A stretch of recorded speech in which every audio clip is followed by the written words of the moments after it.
What's up, everybody? It's your boy, Leroy McKenzie Jr. Y'all know what I always say, the grind includes Saturday. And for those of us that are entrepreneurs and work and on our grind, we know it don't stop. It's not a Monday through Friday, it's not a 9 to 5. So we hang all that up. But I'm here today for the author showcase brought to you by the National Black Unity News newspaper. Y'all can see that. And JNF Enterprises. And what we do is just bring you some of the nations and even other countries. We're even going into other countries.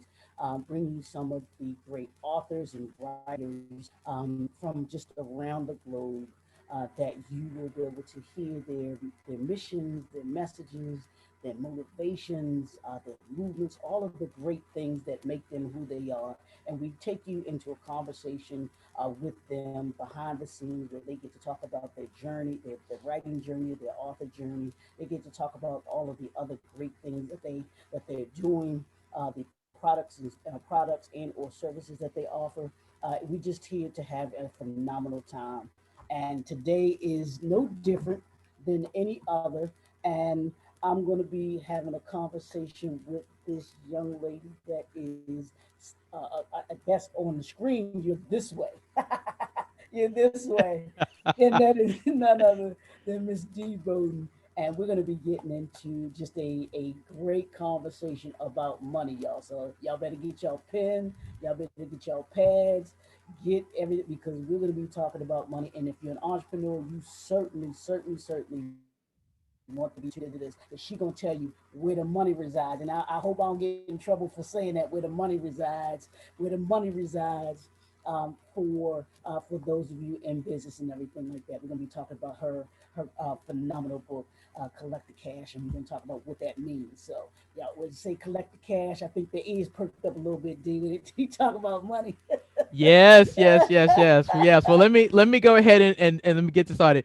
Good Yeah, afternoon, good morning, good evening, wherever you're watching this fabulous live around the world. I am Dee Bowden. I'm the founder of BCS Solutions, and thank you to Leroy for this amazing opportunity to be on the showcase, the author showcase, to talk about collect the cash.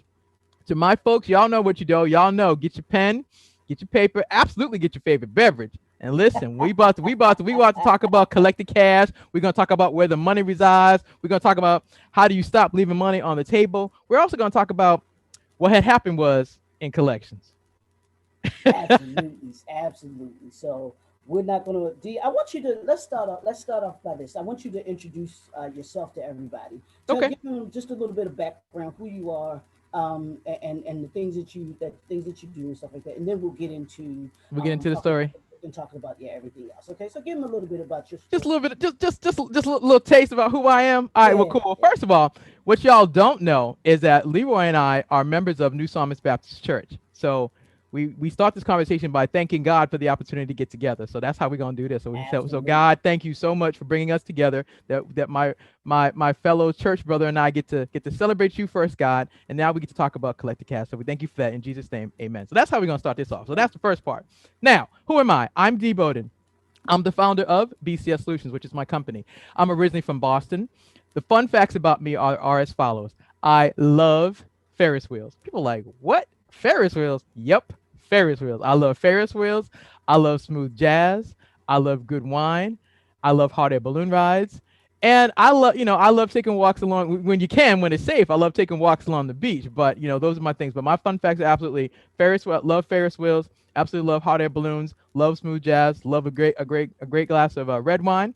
And then I just like to have fun. I mean, I believe that life is a gift, and I believe you need to celebrate the gift that God give you by giving you breath. His breath and his gift of life to us, and then go out and do some things, have some fun, and then tell him thanks along the way. Now I gotta ask you this because I just heard you mention something. Are you a football fan? First of all, okay. Absolutely. All right. Now I heard you say you're from Boston, so I'm hesitant in asking Oh, you. you come on. You can Yeah. we can do it. Yes. So yes, am I a football fan? Yes. My team has been and is the New England Patriots. That's my team because I'm from Boston. Now, I've picked up a couple of other teams along the way. I'm also a Dallas Cowboy fan as well, but I'm also a huge Tom Brady fan. So tomorrow I'm super Oh excited for the Super Bowl. Lord. Listen. Look, you already know. You done started this interview off all wrong, No, no, man. I didn't. But you you asked me. So listen, you already know. You know from church when you see me with my jacket. I know who your pick is for tomorrow. Yeah, So absolutely. But listen, but here's the thing. I mean, yes, I'm a Super Bowl, I'm a football fan. I'm super excited about the Super Bowl for tomorrow. And yeah, I'm a Tom Brady fan. Yes, I am. And so I'm excited. But here's the other thing. I'm also excited for Patrick Mahoney for him getting back to the Super Bowl. Because think about yeah, the effort it took to focus and get that done. and And here's the lesson in that for you entrepreneurs. You got to stick with your goals and your vision. Whatever it is that you're working to create. Because I know Leroy's messing with me because, of course, yes, like Tom Brady. But here's the thing: what I appreciate about Tom Brady, which is also applicable to being a business owner, is he's yeah, a disciplined human being. yep, absolutely. And Focus. if you not just him, Yep. but those who we consider, if, when it comes to even in business though too, like you Absolutely. said, but those that are great, Yep. they are very disciplined in what they do. Yeah. They have I mean, and God rest his soul, but Kobe Bryant, the thing Yeah. that I learned about him in his interviews was just how focused, how disciplined he was, and he was just adamant about what he wanted to do, and he was not going to let anybody deter him, distract him from getting to where it is that he wanted to be. So that's true, and I do. Even though I can't stand Tom Brady, I'll give him all kinds of kudos to go to 10 Super Bowls. Yeah. That's no small feat. You know what I'm No. saying? And you know what's interesting too, to talk about discipline and focus. Mm, I started the conversation off by saying we're part of New Psalmist Baptist Church. Our mm. Bishop Yeah, Thomas, is absolutely, is is absolutely. is an example. And you've been around the church longer than I have. But the point is that um, I mean, we have a great example of not just him, but the family, the church, Hmm. but the Hmm. fact that it's been around for over 100 years. I personally watched the church, 6020 Marion Drive. I Hmm. watched it get built before Hmm. I watched it get built before I came. So, Hmm. but I learned a great example of what he does in terms of discipline and what he teaches us and how he models it for us. And then obviously you serve, so you know that. But the point is, we've got great people around us Yeah, who provide phenomenal examples of what greatness looks like, what leadership looks like, and then because we're believers, obviously putting God first. Because I personally believe that none of the things that we enjoy or the things that we get to achieve happen without God. That's my personal belief. Above my head, you see it says Ephesians 3:20, and it also says gratitude.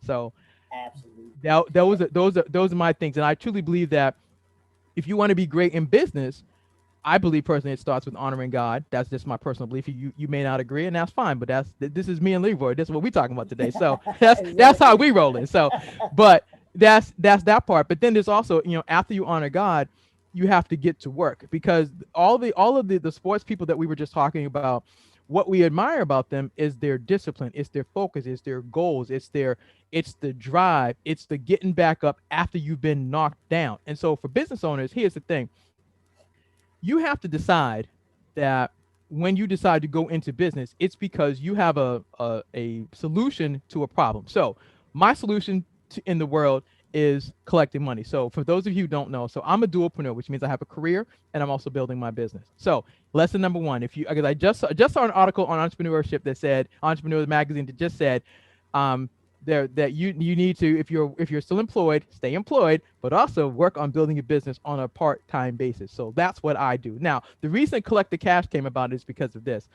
About 15 years ago, I used to work for a small IT firm outside of Boston, where I'm from. They had I got hired by the collections department. You know how you get hired, and they're like, "Welcome aboard, welcome to the company. Here's your cubicle, have a seat." I was like, "Okay, here we go." So I get to my cubicle, and they're like, "Listen, we heard that you're really good at collecting money." I'm like, "Yeah, I do all right." And they're like, "Okay, so you do all right? Yeah, I do all right. So okay, well here's your all right challenge. So here's $8 million worth of sales on the books, not in the bank. We need you to collect this money." So Mm, I said, Really? They're like, yeah, for real, for real. This is we done sold all these IT services, computers, etc., but we haven't gotten paid. So we need you to do your part as a part of the team and collect this money. So I, because I'm a believer, I just did a short prayer and the conversation kind of went like this. Hey, God, yes, D, how are you? You know what, God, overall, I'm really good. But look here, you said in your word, you have not because you asked not. So listen, God, I need some help for real, because I got this $8 million problem and I don't have a clue on how I'm supposed to do this. So I Mm, got quiet. And what came up out of my quiet time was that collections, business to business, business to corporations, and business to government collections is three things. It's problem solving, number one. mm, Number two, it's an extension of customer service. And number three, I learned the lesson of expressing gratitude for the people who took my calls, who researched the problems that I was having with why the company wasn't getting paid, and who actually made sure that the checks actually got got to the bank. So basically, what I learned was the sale is not complete until the money's in the bank. And so, in 60 days, I collected $6 million while working part time. I worked Monday through Friday, 4 to 8. So here's the story: $8 million worth of sales on the books, not in the bank. Prayer to God. I get my clue. I get to work. I solve the problem. I get $6 million back. But why collect the cash exists is because on October 24th or 5th in 2005, the CEO of the company says, "Listen, we need to have a chat." And I kind of jokingly say, his bishop would say, if you have a boo or a booette and they want to talk, you're like, nope, we already know that's not a good look. So so we come downstairs. I'm thinking we about to get a bonus because I did for my team. I collected $6 million. Everybody's collected their money. No, he says, listen, I want to thank everybody for your services. So that sales, contracts, order entry, fulfillment. Everybody says, listen, we've made an executive decision and we're closing the company. You got wow. 30 minutes to go get your stuff and leave the building. This is 2 months before Christmas. Now that happened to me 15 years ago, but Mm, it is stuck with me because we just watched 2020 company after company after company wow. go out of business, and they had sales on the books and money that was owed to them and couldn't collect it, Mm, and they kept neglecting it. And so I'm so passionate about collections, especially on the business to business side, because you can't sell something without getting paid. Here's a perfect example of this. Everybody who's listening to us right now, y'all have a cell phone unless you're under a rock. But I'll tell you exactly how this works. You have your cell phone, whether you're team iPhone or team Android. You bought your phone from whatever carrier. They sold you the phone. You have a contract with them. How do I know that? Because you get billed, you get invoiced every single month. Number three, the product fulfillment happened because on the back of the phone before you left, there was a little barcode. They scanned it because it went into the system. Number four, they bill you, which is accounts payable. And then number five, accounts receivable, which is my lane, which is collections. Or if they have this magic button, if you keep using the phone and don't pay for services, this temporarily disconnects you. I'm working to make sure that as a business owner, your payments are not temporarily disconnected by teaching you the importance of collecting the cash, which is basically tracking how many accounts do you have. So you have your name of your customer, the contract number, the items that are sold. What did you sell them? 10 sneakers, 15 sneakers? Well, I don't know. Write it down. When are you supposed to invoice them? And then when are you supposed to get paid? I teach that because you can't plan for your success in your business without knowing how many sales do you have?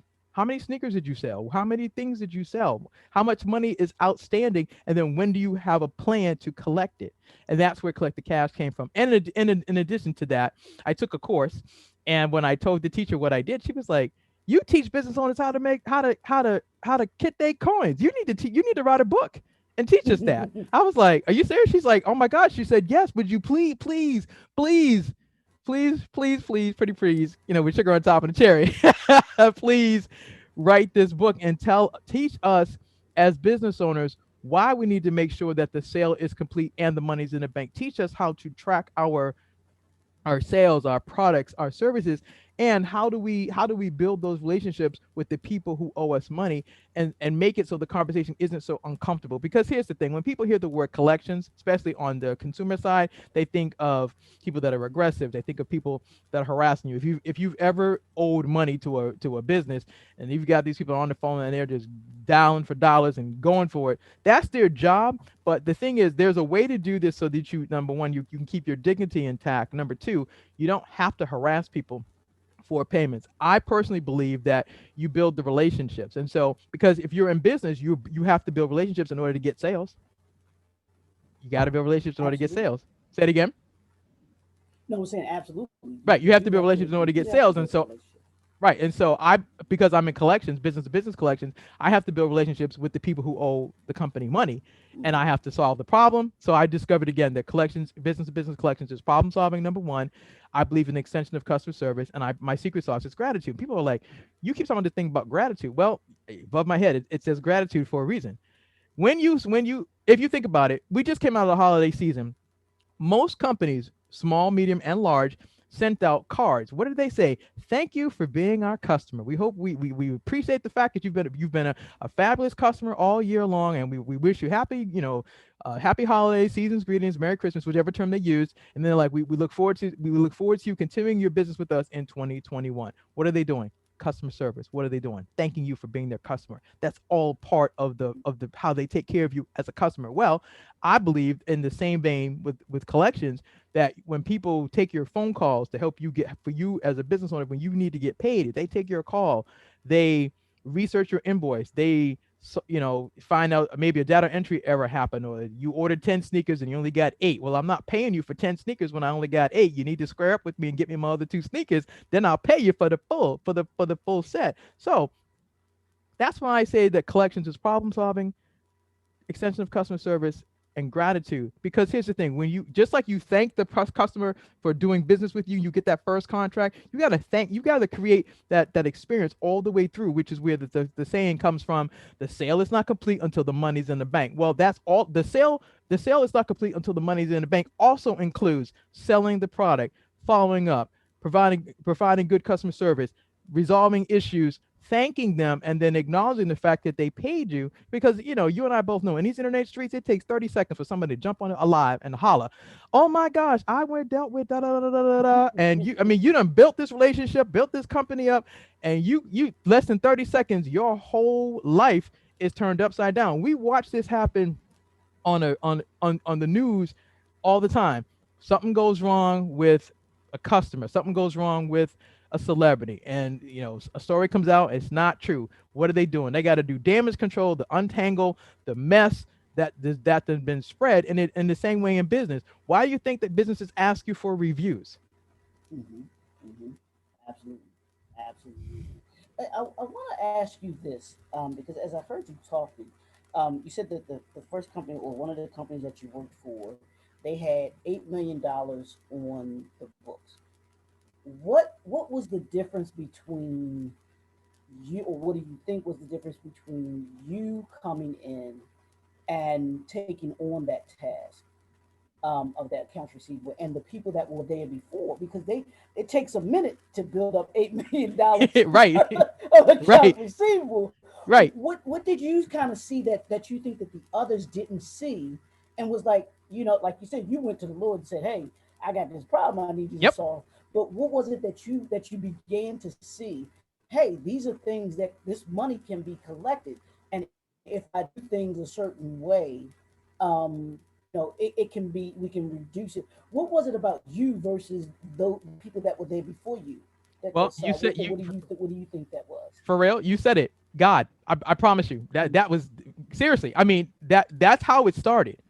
Mm-hmm. It Mm-hmm. started with me going to God and Mm-hmm. asking for some wisdom, because I really did not know how to do this. Not at least Okay. at that point. Okay. That's the first thing. But secondly, I've always been a problem solver. Like Mm-hmm. my whole career has always been, I've been a contract administrator for over 10 years. I've always been dealing with problems. I mean, Mm-hmm. if you have a contract with a company, I'm the person that deals with you. So for example, if you have a contract, let's say you had a contract with me, and I'm have to figure out, okay, if you haven't gotten paid, my job as a contract administrator is to figure out the why behind the what had happened was, that part. What had happened was you didn't get paid. So what made me different from the other people was that, one, I brought my faith to work. That was the first Mm-hmm. thing. Secondly, I looked at this and said, okay, how how I started asking the questions. How did this happen? Number one. Mm-hmm. Number two, Mm-hmm. I personally believe that I like I said part of my story. You have to build relationships. I don't know that my other teammates didn't get on the phone and talk to the people and find out how come they didn't get paid, or Right. work to resolve the issue. So I there's another part of the story. One of the so in my 8 million, so in the $8 million worth of sales, obviously the sales team was crushing it. They're selling products, selling services, selling software licenses. Great. Right. And we got all these different customers, and the accounts receivable report is showing all these customers, the amount of the contract, and when the money's due. And it's 30 days past due, 60 days past due, 9 days past due. I Mhm. think the Mhm. difference Mhm. between me and them is that when it first got to 30 days, they didn't jump on it. They just said, "Oh, we'll get to it." Kind of like the business owners that just said, "Ah, it's only 30 days past due. That's not that it ain't that serious." But Mhm. if you're a small business owner and you haven't been paid in 30 days, that's very serious because that's your It's a cash flow. long. That's your Yeah. cash flow. Yeah. So going to God, number one. Number two, getting into what I call the weeds.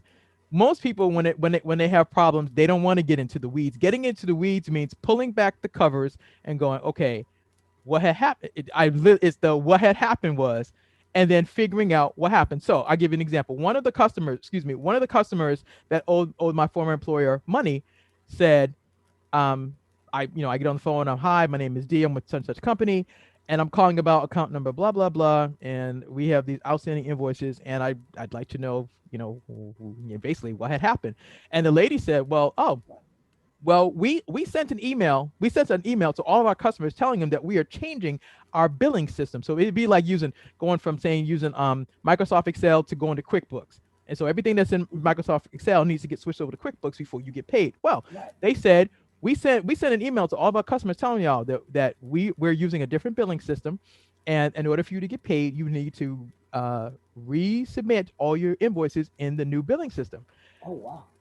This is a true story. So they said, I said, so you're telling me that the reason we're not getting paid is because number one, we received this email, which some got lost somewhere in this cyberspace, Right. and nobody addressed this issue. She said, yeah, exactly. I said, well, can you do me a favor, please? Can you send me a copy of this email? Because I need to take this to the comptroller and show her that $2 million is sitting uncollected because of something that we didn't. Number one, I evidently they didn't know inside the Mhm. company, but number two, they didn't go address it. So Right. what made me different? Getting into the weeds, asking the questions, being willing to go beyond the basic. Oh, let me just dial for dollars and see if I can get this money. I need to find out what had happened was. So what had happened was literally they changed billing systems.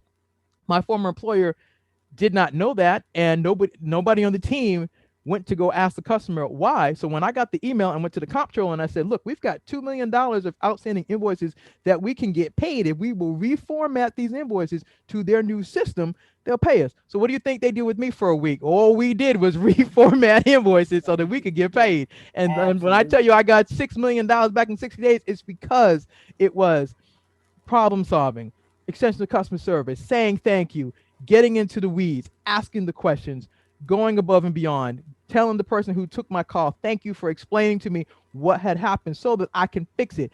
That's the part when I talk about customer service. Part of it is customer service also requires asking questions and not leaving people in the lurch. When you have a problem, if you have a problem with your cell phone, your car, whatever, don't you expect for customer service to take care of your issue? I do. Absolutely. Absolutely. I expect you. I Absolutely. look. If I call you, and be like, "Hey, my name is D, and I'm account number da da da da da." I'm looking for you to be like, "Oh, Miss Bowden, thank you so much for calling. We're so glad you're our customer. What seems to be the problem today, and how can I help you? How can I fix this?" Well, same thing in business. If you're not getting paid, you as the CEO or founder of your company or whoever works with you or alongside you, somebody's got to be taking responsibility for making sure that those payments come through. And when something falls through the cracks, somebody's got to be like, oh, that's why, like I talked earlier about having a tracking system. If you know how many accounts you have, so this account is due on the 15th of the month or is due on the 30th of the month, and if that payment hasn't come through, you're on the phone or somebody else is on the phone finding out what happened with the payment, and then and is there any issue that has not been resolved so it can be resolved so you can get paid. I don't know why I don't know why my teammates, I'll never know, excuse me, why my teammates didn't get on the phone and call those customers and ask them. I don't know, but I know that my makeup is that I ask questions and I want to understand the why behind the what, and it has served me well to do what I do in terms of closing out government contracts, collecting lots of money, um, doing what I've done, and then, like I said, over time, learning how to build the relationships, express the gratitude, and have fun along the way. You are giving me flashbacks, dude. Let me tell you. Let me tell you why. Okay. Because I worked for a company years ago, and it was doing exactly what you just talked about. I worked in for a company, and I'm not gonna say the name. It was years ago, but I worked in their accounts receivable, and we had Fortune 500 companies that we had to collect money from.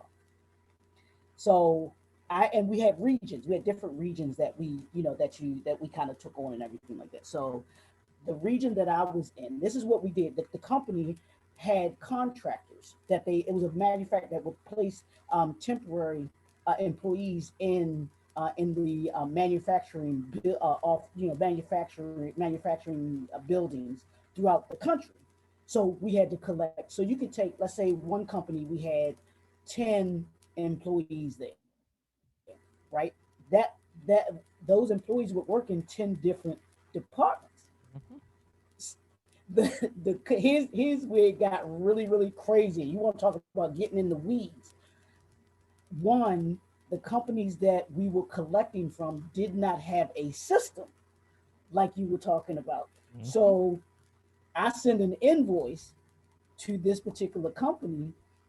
You could have, and every manager had to sign off on the invoice for, because we put all of the contractors on that particular invoice. So it had to make its own way around the company. Now, I don't have to tell you how difficult it was with somebody who does not have a system in place to be able to find where that invoice that I'm calling on and who has it so that it can get paid. So that it can get paid. And and so you talking about this and being able to talk about being afraid to get in the weeds. That's exactly what we had to do, Mhm. because I literally had to find out where that invoice was. And I'm Yep. like you, I'm like, I want to know where that invoice is. Why isn't it what who it's with, who else needs to sign it, so that we can get it paid, so that we get paid. Because that's money that, like we get ready to talk about, that's on the table. Mhm. And if we can, if we take the time to to to do though that I'm gonna say tedious work, that people, or what people may want to call tedious work, Mhm. that in the weeds work.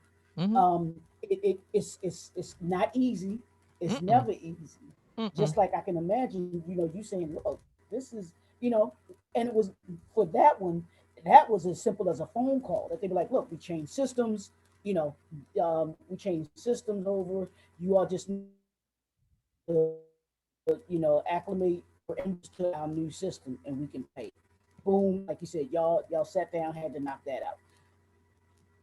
Things that we do, trying to find out where the invoice was. Mhm. Me calling around to the different departments to see if they had a particular invoice. Them having to research it to find out if it is, making sure that it got passed to that next person and everything like that. But people can't imagine, the time and effort that it does take to be able to collect the money. So I'm sitting here listening to you. I'm like, man, she sounds just like what I used to have to go, what I went through, with this company and everything like that. And can you imagine? This is a Fortune 500, and it used to frustrate me that here these are Fortune 500 companies. Mhm. They were the ones that should have been, you know, the system running like clockwork, but they were the worst one. Honestly, they were the worst ones to deal with There, because you, of how big they were and everything like that. right, and also, first of all, I'm glad. I'm listen. You have no idea. I am so happy because I'm like, when I tell this story, like most people are like, oh, that's so nice, but you actually get what I'm talking about. I'm I like, oh get my god. exactly what I you're know, talking and that's about. like, oh my god. So see, this makes it even sweeter because it's like, I mean, I tell this story a lot. Most people are like, oh my gosh, because people hear how much money I've collected, whatever. Oh, that's great, but no, but they don't understand. It's the weeds, and because I've been a contract administrator for many years, like my career started off literally doing data entry. I did data entry for an engineering consulting firm for like 5 weeks. Then I worked in accounts payable, and then I met my first contract administrator. This is almost 30 years ago, and I said, "What do you do?" And he explained to me that every business has contracts. You Mhm. buy and sell something, and you have your statement of work, and what are you doing, and the product or service that you're selling, and then you've got to invoice it, and then you've got to provide it, and you got to get paid. And he was like, every business has this, whether they call it a contract, a service agreement, it doesn't matter, but they have this. And he explained this to me. I said, oh, and he said, are you interested? I'm like, yep. He said, well, finish out your year in accounts payable. I Mm. will talk to my senior vice president and ask him if you can come be my assistant for a year, Ooh, and I will train you wow. how to become a contract administrator. Hmm. So I literally data entry first. So I'm sitting here, at the bottom of the totem pole, keying in invoices 8 hours a day, 40 hours a week, trying to get this stuff, and then learning accounts payable. And then I meet him. I got blessed to serve under him for a year, and then I got promoted to be the contract administrator for a construction division. I used to work for an engineering consulting firm, so I got Hmm. promoted to be a contract administrator for that construction firm, excuse me. And my division was a construction division. They were building a water filtration plant up in Hemlock, New York, which is outside of Rochester, New York. So I was Hmm. responsible for all of the prime contractors, the subcontractors, all the invoices, everything that had to do with that water filtration plant being built, all the engineers, architects, everything to make sure that contractually and administratively everything was happening, and deal with the city of Rochester, New York, and build a Wow. relationship with them. And when I got promoted, when I got promoted, the contract was a hot mess, and the city of Rochester had some choice words, which I'm not going to repeat today, but they had some choice words, and they were like, so they remember earlier in my story I said, you go all the way through and they got this magic button, they can stop payments. Well, they stopped paying my firm, my former firm, hundreds of thousands of dollars, Wow. because they said, and per the contract, you have a way, we have a particular way we want these invoices done. We want the receipts, we want this, we got a special form, yada yada yada. And evidently the former administrator just was like, I ain't doing that. She was And like, I ain't, look, wow. I'm deuces, I'm out, I ain't doing it. So the city said, well, until y'all fix this, you're not getting paid. Wow. So I get handed, welcome aboard. You, congratulations, you got your promotion. Hey, welcome, welcome, welcome, welcome to the construction division. Okay, thank you so much for here. Hey, you've been trained, by one of the best for the past year, so you should be ready to handle this. This is another one of those. Okay, hey God, yes, D, how you doing? You know what? I got another hot mess here, God, and I need some more wisdom. And so, once again, this is my career has also been, my faith has been a part of my career, but it obviously it's grown over time. Again, all right, how do you do this? Get on the phone. That's what it was. Get on the phone. I talked to the chief engineer. My phone's over here because boyfriend has some choice words which I can't repeat, but he had a lot of choice words he needed to say, and I was like, okay. So when he finished, I'm like, sir, thank you so much for expressing your frustration with us, and you know what? On behalf of the company, I'm sorry. He was like, you're sorry? Yes, sir. On behalf of the company, I'm sorry. You know why? Because obviously we didn't provide excellent service to you, and Hmm. we have frustrated you. And in terms of the contract administrator who was on the project before, who did not handle this, I'm sorry. But sir, I'm the new contract administrator. Let me introduce myself to you, sir. My name is Dee Bowden. I'm the contract administrator for this water filtration plant project, and I need to work with you, sir, to get this resolved. And I understand you are extremely frustrated, and you are rightly so. But, sir, in order for us to move forward and us to fulfill our contractual obligations to build this water filtration plant, sir, I need to know what had happened. And then I need an email outlining how you want your invoices to be going forward. And I need a sample so that I know Mm. what not to do again and what to do, so that we can resolve these outstanding invoices, and then we can get on the right track to Right. build to us getting paid, and us finishing up this plant. And I said, sir, I need 30 days. I'm like, sir, I just got here, sir. I need 30 days, because Yeah. I got hundreds of thousands of dollars worth of invoices that I need to go through, and I have to review every charge, everything, fix whatever the notes that you submitted that you said this is wrong. Sir, I need time to audit this and fix Yeah. this before I can resubmit it to you, and you'll accept it for payment. Yeah. Long Yeah. pause. Then he says, okay, I'll I'll give you 30 days. Who's your boss? Oh, I at the time I reported to a vice president. My vice president's name is blah blah blah. He said, "All right, well I'm gonna call your vice president and and talk to him." Yes, sir. Okay. Um. Then he says, I like that you actually are taking responsibility for this and you actually want this to work. Yes, sir. Okay. He's like, I can work with you. He says, and here was the cool thing. He actually came back later and he said, I'm sorry for going off because it wasn't your fault. Right. And I said, thank you. And we went on and and that water filtration plant was built. It's open. It's still open. That's almost 30 years ago. Wow. But I learned some things about customer service, problem solving, gratitude. It's those three things. It's the I circle of love it. life in terms of collections. It's problem solving. You got to do customer service, and you got to express the gratitude. And sometimes it's hard. Excuse me, to say thank you. Especially, you done had yourself handed in a sleeve. You're like, I ain't saying thank you for this, but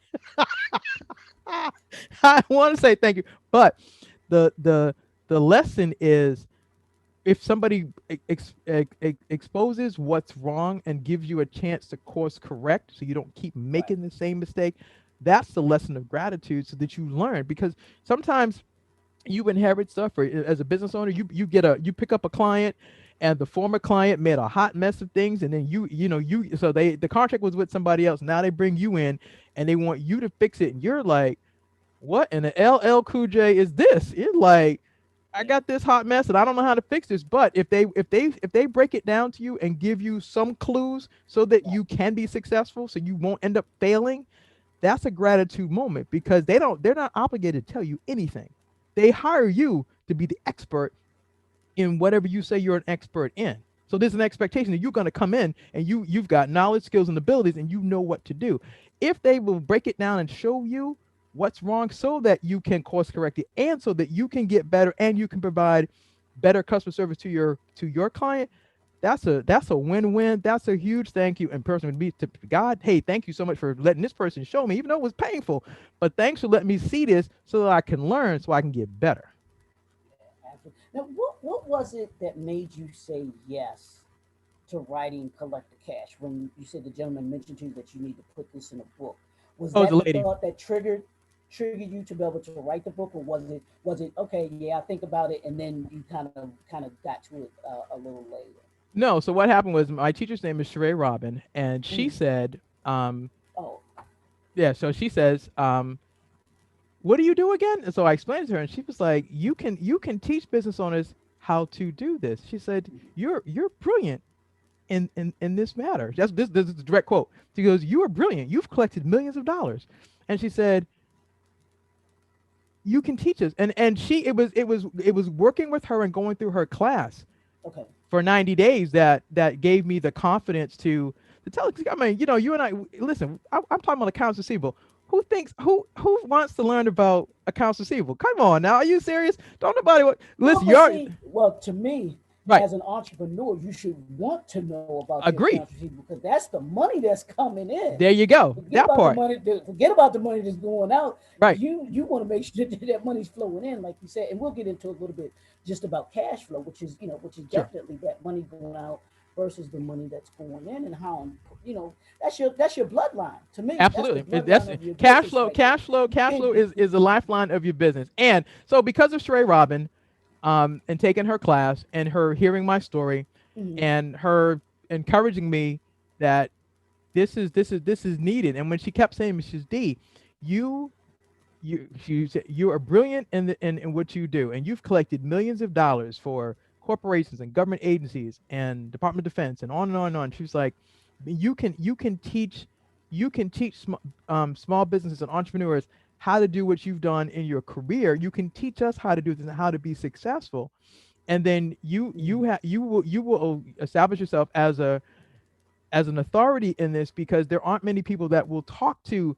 business owners about cash flow. They won't talk to Right. them about accounts receivable. They won't teach them how to set up a tracker and why they need to make sure they're tracking all of their accounts and what's going on. And she said, you can do something that will forever change the life of a small or large business owner.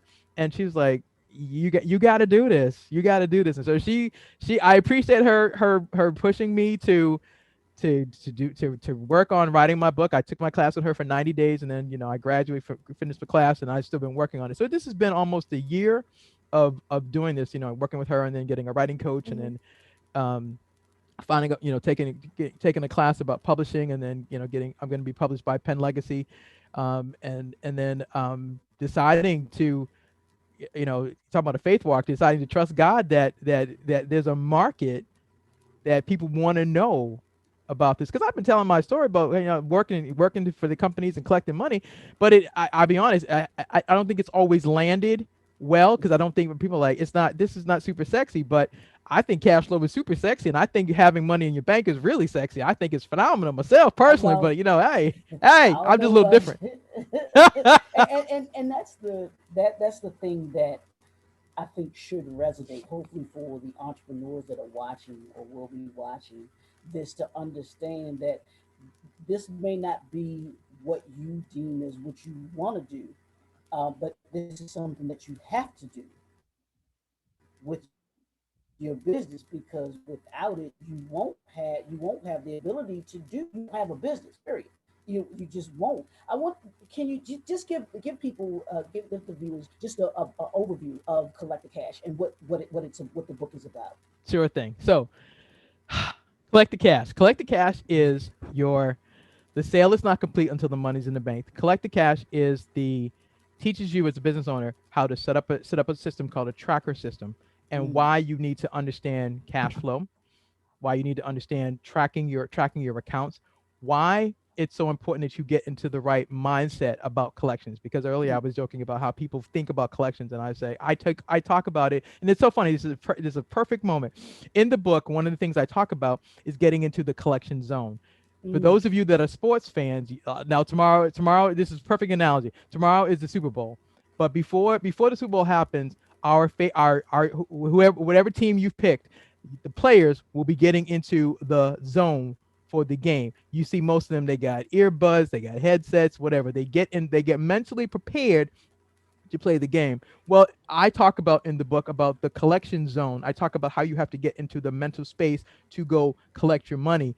And I give y'all have to buy the book to get all the pieces, but that you is, yeah, yes, you, you you have to do. you get the book to get all the pieces. But one of the lessons I teach you about collect the cash is that you have to prepare yourself mentally to recover your money. And I give you my process of what I've done successfully over the years of how you do this. But you get into the pregame, game day, and then post game, which is when you celebrate. You celebrate when you get your win. So you learn, you know, how to set goals, and then how do you affirm yourself, and what do you believe. But it's the pre-game, game day, and then post game. So it's the you get it learned. So one of the key things you'll learn is the collection zone of why it's so important that you track your accounts, number one, and don't forget this: the sale is not complete until the money is actually in the bank. And see, and I like that too, because other companies, with the business, they can promise you that they're going to pay an invoice all day and all night, but until that invoice is paid, and like you said, the money is actually in the bank from where it says what is it, cash received or notification of an invoice being paid. It hasn't been taken care of and everything like that. Exactly. What's the message that you want the reader to come away with after they've read that last word in the book? What do you want the reader to come away with, and um, what do you want them to begin to do once they finish reading the book? What I want them to come away with this, I want them to come away with the fact that cash flow is a necessary part of your business. And Mm, I want them to come away with this thing to remember that the sale is not complete until the money's in the bank. And I want them to come away with setting up their tracker.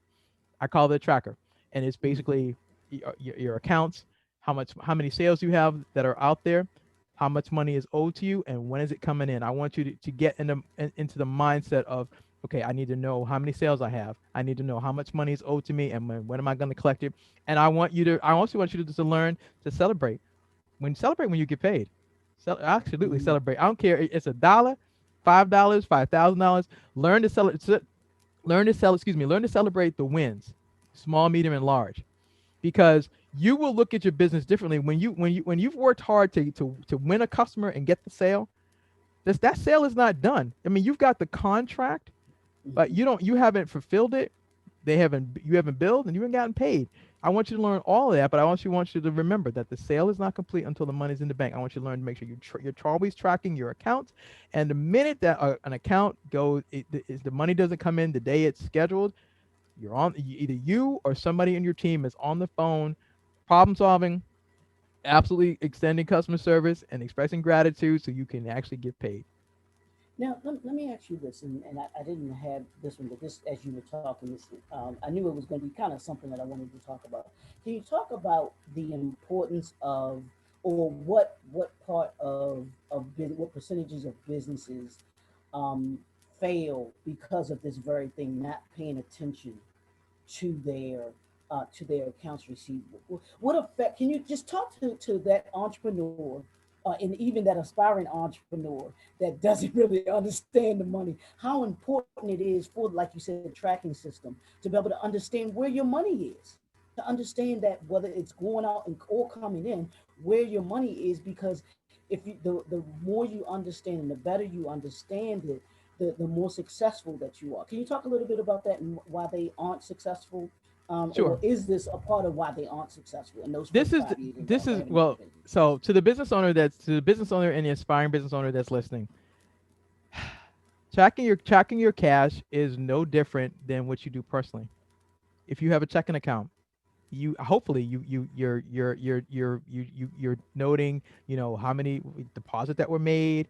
You list, what was withdrawn, and then you know what your balance is, and you kind of know when you're overdrawing. You're like, oops, I don't have any more money right now. I can't pay for things. Well, in the same vein with your business, part of being successful in business is knowing how many sales you have, what's your products that product or service that was sold, how many invoices went out, and then how much money comes in.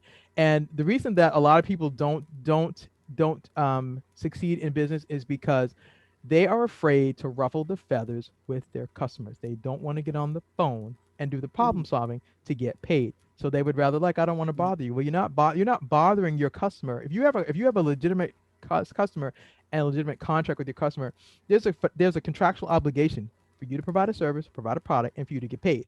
You're not bothering them by asking them what had happened was, how come I didn't get paid? And then you're following up. And I think that a lot of businesses, they don't first of all, they don't track it. They don't track all their accounts. They're like, oh, I just have all this money coming in, but you have no idea how much money is coming in by the customer. You don't have a system in place to know how many customers, how much is your contract for, what's the amount of the invoice that's out there, when is it due. You don't track this. And then secondly, you're concerned about ruffling the feathers of your customer. Well, you're not ruffling the feathers. You have a responsibility as a business owner to know what we like to say, the state of your flocks, how much money is out there and what's due to you. You need to do that. And if you're here's another thing. If you, as a business owner or aspiring business owner, are not comfortable with doing accounts receivable collections, hire somebody. That's what BCS Solutions does. That's what we do. So you can build a partnership with BCS Solutions to teach you how to do this, because you might this not may not be your favorite thing to do. I get it. Most people are like, well, how come you like doing it? Because I mean, Right. number one, it's fun. I enjoy it. This is fun for me. People are like, are you serious? I'm like, yeah, I've been doing it a long time. It's fun, but that's the gift that God gave me. Now, I'm not the best at sales, but I'm good. Now, you give me a government contract or a corporate contract, and you say, "Can you get this money?" Yes, sir. Yes, ma'am. And God proof positive, most definitely. But it's this part, and because this is the part that most people neglect, because it's called considered the back office. It's not the sexy part. The sexy part is the sales. It's the PowerPoint presentation. It's the clappers. It's the kickoff day. It's all that stuff. That part is super sexy. But after all that fizzles, you got to do the work, and part of the work is invoicing and following up, and then collecting your cash. Because here's the thing: if you don't collect your cash, how do you pay yourself? How do you pay your team? How do you buy advertising? How do you provide insurance? How do you plan to scale? If you keep ignoring this part of your business, how do you plan to grow? Oh, I want to scale. Well, okay, You got to be faithful over the small things before you get to scale. That part. Let me say it again. You got to be faithful over the little things. Then you get to be ruler over much. But you got to start small. You got to be faithful over the one or two or five or 10 customers that you have. And being faithful means the sale is complete and the money's in the bank and you do problem solving and you do customer service and you express gratitude. Those things, and you track it, and you're doing these things. It's very repetitive. It's very tedious, as Leroy said earlier. It is, but it's a part of business. Business is not this glamorous experience that you see on these social media streets. They make it, oh my gosh, you just do this and this. It's like I dream a genie, and no, business is hard. Let me to be clear, business is Yep, hard work because you absolutely. first of all you have to make a decision that you're going to introduce your product or service into the marketplace. Then you got to find the customers that are actually interested in what you do. Then you've got to convince them that your new widget is the best new widget since sliced bread. Well, we got 5 different widgets. Okay, so what makes your widget so special? Okay, what have you done that's so special that I want to get your widget? Okay, then you got to get the sale. You have to present and get the sale. Then you've got to actually have a contract. Then you got to provide the service. You got to provide the product, and then you actually have to do the work, invoice them, bill them, and then get paid. That's all a part of business. And then you do that same thing over and over and over again. And then you still have to manage your business. You got to you've got sales. You've got to do accounting. If you don't do accounting, you need to get a good accountant. And so let me say something else about business. Let me say this to y'all. Please, please, please, please, please be set up legally to do business. Let's talk about it for a minute. Please be set up legally to do business. How about you all get articles of organization with the state? Let's do that part. Number two, get your EIN number, which stands for your employer identification number, which is basically the social security number for your business, like you have your personal social security number. Number three, please, please, please open up a business banking account. Please do that. That's how you're really in business. Business is articles of organization with the state. So at a minimum, become an LLC, which is limited liability corporation, LLC minimum. Number two, employer identification number, which is the social security number for your business, like you have your personal one. Number three, a business checking account. That's how you do business really. And if you need to be licensed, get your license. And if you need insurance, get your insurance. That's what a real business does. That's a short checklist of how you can say you are really in business. I understand people use PayPal. I understand people use Cash App and all these other things. But even if you do business through PayPal, PayPal is still tied. PayPal is a service that processes your money, but it's still tied to a banking account. You can't receive anything through PayPal without it being tied to a business bank account. But again, articles of organization, number one, employer identification number, number two, business checking account, number three, if you need to be licensed, get your license, and then look into getting business insurance. You can protect yourself in the event that something goes wrong. That's what a real business does, and that's the part that most people won't tell you. They'll just tell you just go ahead, oh, yeah, just open up a business. No, you need to be legally set up to do business. That's how you really do business. That part. Yeah. All right. Well, I want to know from you, what does collect the cash mean to you? What does that title to you, and what does it say to you? Collect the cash means to me that I am taking my personal journey of revenue recovery and contract administration, and I now have created legacy for myself, and that I get to I this book will now will be part of my legacy that I get to leave, so that future business owners will see this and they'll go, oh my gosh, that lady D, she wrote this book about. She always kept saying the sale is not complete until the money's in the bank. Now I know. Now I have a tool. Collect the cash is a tool. It's a tool for you to learn how to recover your money, how to track your accounts. Most importantly, for you to be successful in an area of your business that isn't always fun. It isn't always glamorous, but it's the sales and collections go together. Like I say they date a lot. So they date a lot. You got sales on the front end, but but you gotta you don't neglect AR on the back end. So they go together. So what collective cash means to me is that I've created a tool that can change the trajectory for business owners worldwide. Number one, number two, I've created legacy, and I now get to say put my book, put my stamp of how I do AR into the world, and it also now has stories and principles that you'll learn when you go get the book. Absolutely, absolutely. Give let's give. I want to give the viewing audience one key to not leaving money on the table. What's one thing that they can do? Let's say starting today, because we want them to get the book, but just one thing that they can do that they might be able to do to not leave money on the table when it comes to their business. The key to stop leaving money on the table is you got to track your accounts. You got to how do you know how much money's on the table unless you if you don't know how many accounts you have and how much money is outstanding. Mm, That's it. mm, That's it. And then do the mm. follow up with your customer and get paid. I love that. I love that. Now this is your first book, right? My That you've first my written. first solo book. I've been a co-author in a Solo couple book. of other books, but this is my first solo book. Yep. Cool.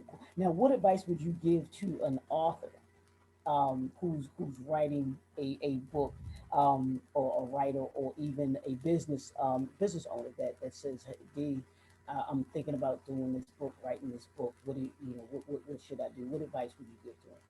First step, you need to take a course. I mean, I'm gonna shout out Sheree Robin because that was my teacher. But yeah, you need to take a writing course. I don't believe you could just write a book without get learning the business of writing and the business of books, because books are a business. I mean, everybody that you see that's out here, from President Obama to everybody, Mrs. Obama, everybody's promoting their books, but that book is a part of business. So first thing I would tell you is you need to take a course. I mean, if you see Sheree Robin, I would absolutely, that's my friend, but I'm going to promote her. But yeah, I would absolutely tell you, take a writing course so you can understand.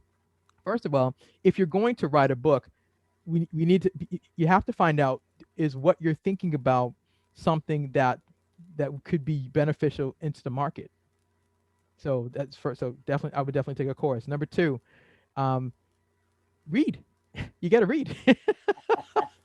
You got to read. You see behind me all these books. I got a bookcase I full of love books. it. I I love it. read. I love seeing bookshelves, man. I Love it. read. I read. I read on a regular basis. I mean, I read on a regular. I mean, I'm constantly, even though But yeah, I would tell you, absolutely take a course. If Sheree offers her course again, tell you to take her course. Her name is Sheree Robin. It's Sharai Robin, and it's good ground lit. Take the course. It's a 90-day course, so you can learn about writing, and about whether you're going to write fiction or nonfiction or a novel. You need to get trained on the business of writing, and then you have to commit to do the work. I can't tell you that when I first started this, I fully understood everything. I didn't. Sheree and I had a couple of conversations before I finally said yes, and then I had to stick. I'm telling you, I had hey, because a couple of times I was like, I don't know about this thing right here. I'm like, what? I'm not sure, because I mean, I'm talking about collections, and but when what see now here's the benefit. Me investing, so becoming an author is an investment. Excuse me, it's an investment in yourself. I invested in myself by taking her course Right. because I needed to learn. I did not. I mean, I've been reading books, but I didn't know the whole process of what it takes to write a book and come up with a table of contents and actually have content that makes sense. And then then you got to present your thoughts to somebody, and they give you feedback, and you're like, I thought this was good, and they're like, no, this makes absolutely no sense. And what are you trying to say here? Don't nobody get that? You got to go through. Hey, listen, that's the real part of writing Yeah. that people won't Yeah. tell you, because Right. I mean, there are some people that will just let you just put something, let you print something and put it out there, and it's not well written structurally. The sentences don't make sense. It doesn't tell a story. It doesn't provide value. One of the things I learned by going through her course was I learned that what I do for a living provides value. And when she Mm, was able to pull out of me my story and show me how I could share this, and how I could teach business owners how to collect the cash, why it's so important, all those things, taking the class with her did that. And then, I invested in a writing coach. I got a writing coach who I took what I had created and said, I need help. and she was but gracious enough to work with me on going back over my story again and pulling out more things out of me that I didn't know. Because I listen, I collect money for a living. I didn't think about I ain't thinking about writing no book. I telling no story. What? No, I'm doing that. And so, but I once I began to, I think you also have to shift your mind on seeing, because when you first start this process, all you know is, because you see the glitz and glamour. This the part. This here we Mm-hmm. go. Because you see the book signings, and you see the, going into Barnes and Nobles, and you see the author and the books and the papers and the pens and all these gadgets and gadgets. You're like, okay, great. They don't tell you the struggle, the emotional struggle that you go through to sit down and decide that you're going to open up you to the world, that part, and decide that you have that what you have to say, number one, has it, okay, yes, it's probably been said before, but has it been said by you, Mm-hmm. that Mm-hmm. part. So by taking Sheree's course and then getting a writing coach and then going and learning about, taking a class on getting published and what does that mean, and then, oh, another thing is, let me tell y'all, it's a financial investment to write a book.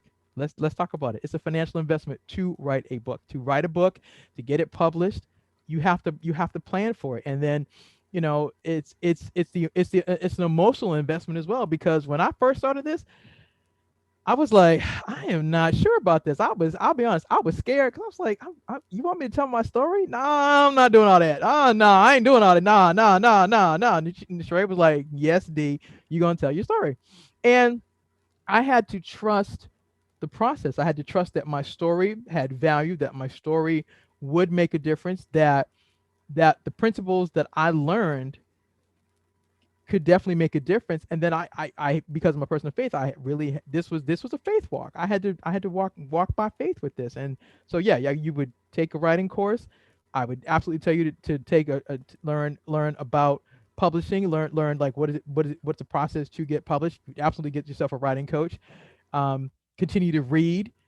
Um, start to get involved in book groups, author clubs, and things like that. And then, you know allow yourself the time and grace to go through the process, to go through the rewrites, to go through the editing, to be told, okay, this whole chapter don't make no sense at all, and I need you to go get something and rethink this one and give it back to me and fix it.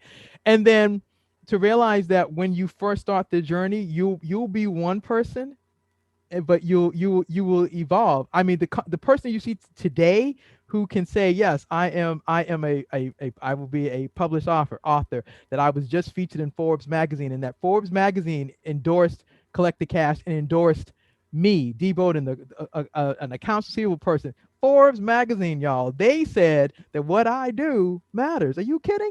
I would not have gotten that kind of endorsement or recognition had I not started the journey almost a year ago and walked it out by faith. I had no idea what God was going to do with this. I never expected to have the kind of press I've had. Are you kidding? To my buddy, to say, who's a CPA, who said, you collect, and it's, as you know, Leroy, in corporate, you've got the CFO, the comptroller, so my friend is a CPA, and she was like, no one's ever written a book about collections. No one's ever told a story about Collection. this. And she was like, you need to tell the story. And then she was like, this needs for we you we I'm we're gonna pitch this to Forbes magazine, y'all. Forbes, like the granddaddy of finance. Forbes says this cash collector shows companies how to recover outdated invoices quickly. That's You huge. understand? I mean, y'all have That's no huge. idea. Say it again. No, I said that's huge. it was That's it huge. was huge. I mean, an amazing blessing that God gave me, and I was like, wow. And that when she we had our interview, she pitched it to them, and they said yes. I would have never gotten that had I not decided to make the investment in myself a year Right. ago and start writing and continue to trust God that He had something great for me, but I would have never gotten there had I given up. So Right. that would be the other thing I tell you is you got to keep going. You got to see it through. You got to see Yeah. it through. So what's next for you, D? What you have going on for 2021?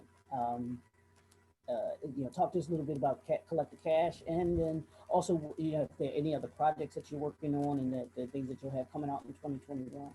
Well, first of all, let me tell you thank you so very much for this opportunity. This has been absolutely Oh, fun. Oh my gosh, I'm yes, so happy we got to do this. yes, I'm so happy we it got to has do this. been a blast. It's been a blast. So what's going on with me in 2021 is collect the cash. So right now, let me go ahead and put the site. So go ahead. Pre-sales have already started. Please go Cool. to www.collectthecash.biz/book. That's www.collectthecash.biz/book. So you all can go ahead. Everybody that's listening, y'all go through. I want to see the orders just light up. So again, www.collectthecash.biz/book. So that's 2021 is dedicated to this book, Collect the Cash. That's the first thing. Secondly, I will be speaking at Howard University in actually next month as a part of the Women's Leadership Forum.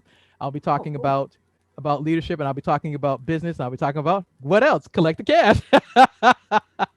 And then I have a course. I have a digital course also on collect the cash, and that's also available to business owners. That if you're not a person that likes to read and you'd rather just take a simple course, I actually teach you my methods on collect the cash. You can find that at www.collectthecash.biz. That's www.collectthecash.biz. The course is actually called Collect the Cash, and it's actually a self-paced course where you can actually watch the videos, watch the presentation, listen to the training, and then obviously if you want more um, time with me, you can schedule a time with me, and we can go over that. And then obviously I can come in and speak to collections teams and sales teams about why sales and AR go together. Absolutely. But most importantly, this year is dedicated to collect the cash. It's celebrating this amazing story, the fact that I had the guts to go after it, that I didn't quit, that even though I was scared sometimes and was like, Lord Jesus, I don't know if I could do this. But that's the real talk. That's the real talk. A couple times I was like, I am not so sure this is the thing. But I had I had some great coaches and great support that encouraged me. And of course, our bishop, every Sunday, he's reminding us what we can do fully, brilliantly, and completely, what we can do through Christ. So, hearing the word, keep going, you can do this. And eventually, as you and I both know, you can't, not you say can't, but I'll say it this way: you can't keep listening to the word and not applying it, because what does the word say? Faith without works is dead. So Bishop reminds us every week, you can do fully, brilliantly, and completely whatever it is that God has called you to do. I didn't know that God had called me to plan to do the book, but the book also came out of COVID because Mm, I got home. I mean, I was home, and I remember talking to one of my friends, and we are like, "So what are we gonna do? We're home. Like you can't go nowhere. You can't the things you like to do. You can't go to a show. You can't go to church. Can't go to a play. You can't go to the movies. What you gonna do?" And it was like, you need, if you're gonna come, if you're gonna be home. And this kind of came a little bit later, but it was like, what are you gonna do with the time you've been given? And so it just so happened that Sheree was talking about her book class, mm, and it made sense for me to at least go find out. I didn't know. I mean, it was an investment, like I said earlier. All of mm, this, don't get it twisted.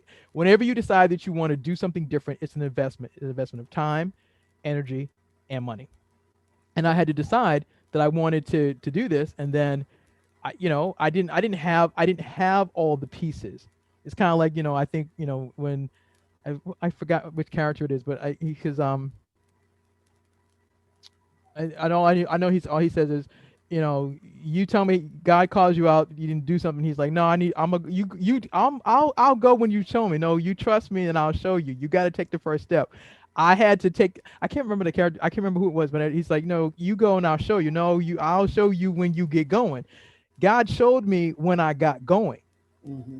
I had to get going first, and so I decided that if I was going to come out of COVID, I need to have something to show for this. What have you done in a year? Well, Mm, I've done a few things in a year. Done mm-hmm. a few things Mm-hmm. in a year.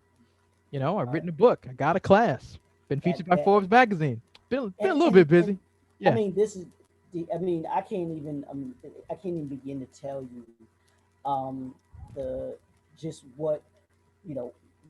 what I see is in store for you, and we'll end on these things. But because your friend said, or the CPA said, there aren't too many people that are talking about cash, accounts receivable books. I don't even, like I said, I don't even know too many people that have written books on accounts receivable, because it's not, like you said, it's not something that registers a lot with entrepreneurs, which it should.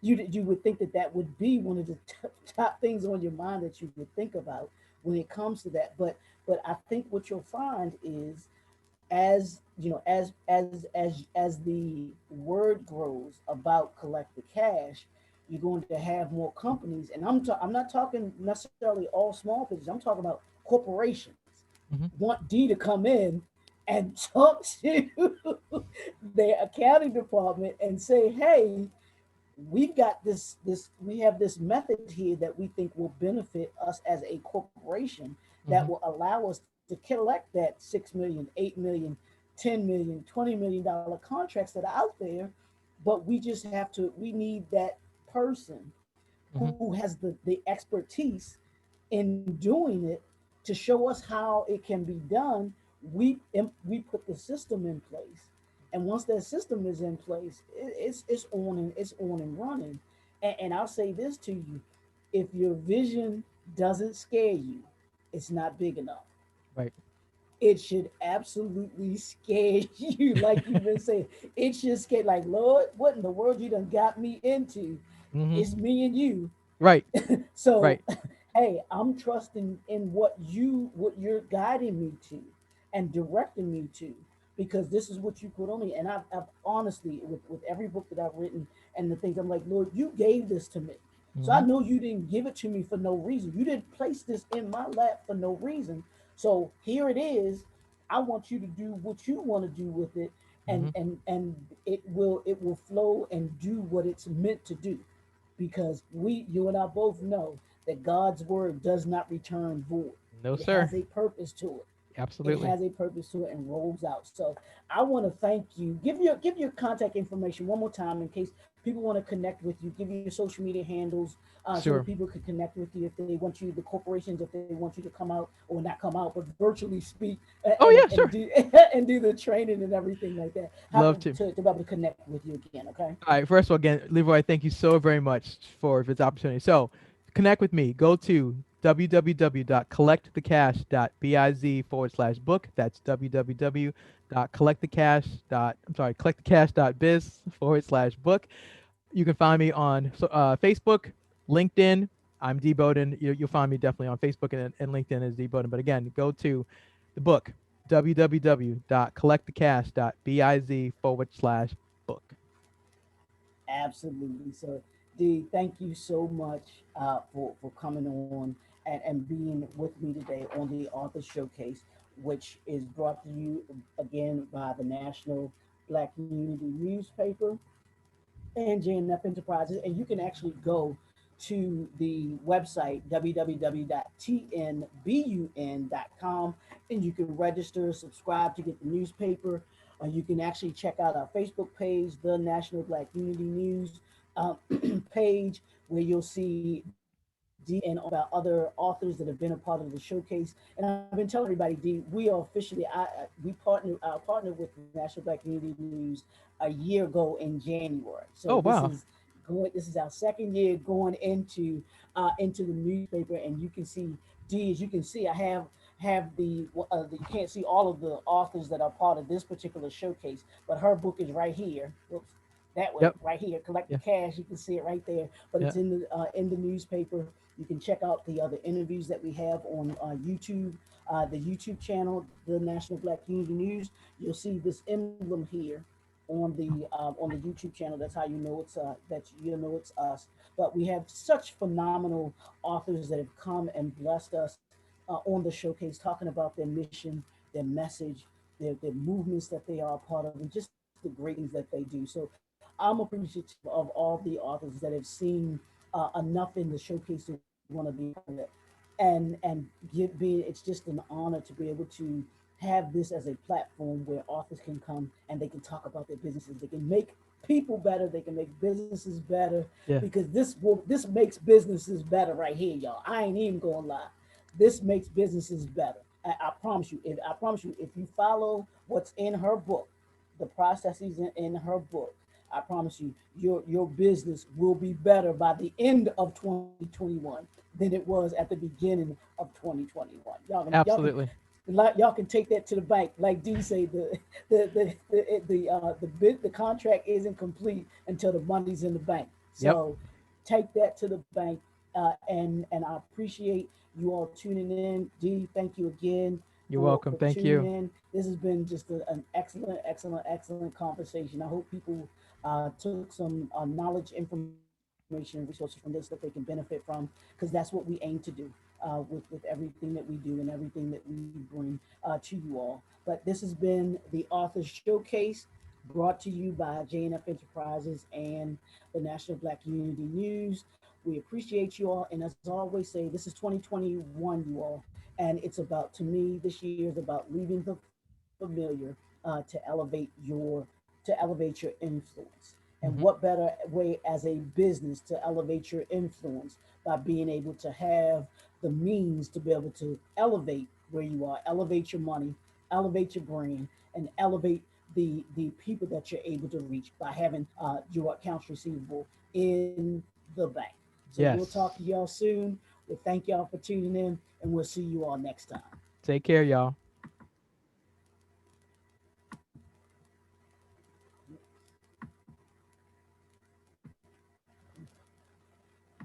Okay.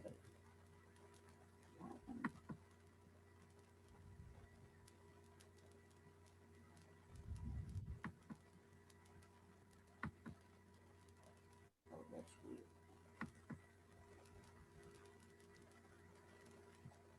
This one stopped me. This I know. is so funny. I This know. is I saw crazy. that. I'm pressing the button, but the Facebook is stopped, but just not the recording on this side for some reason. I don't know what it's doing. Do you need to just end it? I'm Nope. trying. It's still recording. It No, just came. yeah, because I hit the. What is recording? Stop. Oh my god.